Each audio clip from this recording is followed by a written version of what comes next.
পাকিস্তানের রাজধানী ইসলামাবাদে চলছিল গুরুত্বপূর্ণ বৈঠক। মুখোমুখি আমেরিকা ও ইরান প্রতিনিধিরা, লক্ষ্য যুদ্ধ থামানো। কিন্তু হঠাৎই পরিস্থিতি বদলে যায়। মার্কিন ভাইস প্রেসিডেন্ট জেডি ভেন্সের কাছে আসে একটি ফোন কল ইসরায়েলের প্রধানমন্ত্রী নেতানিয়াহুর। ইরানের পররাষ্ট্রমন্ত্রী আব্বাস আরগাচি দাবি করেছেন এই ফোন কলই আলোচনার ফোকাস বদলে দেয়। তার ভাষায়, আলোচনায় যুক্তরাষ্ট্র ইরান থেকে সরে গিয়ে ইসরায়েলের স্বার্থের দিকে ঝুঁকে পড়ে।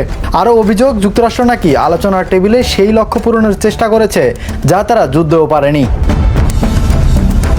প্রশ্ন থেকেই যায়, পাকিস্তানের রাজধানী ইসলামাবাদ টানা 21 ঘন্টা আলোচনা, তবুও কেন সমঝোতা হয়নি? শেষে সংক্ষিপ্ত সংবাদ সম্মেলনে আলোচনা ব্যর্থ ঘোষণা করে জেডি ভেন্স ইসলামাবাদ ত্যাগ করেন।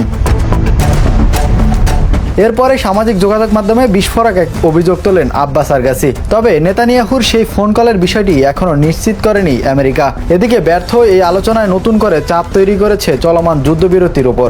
এখন প্রশ্ন, শান্তি কি আবারও দূরে সরে গেল?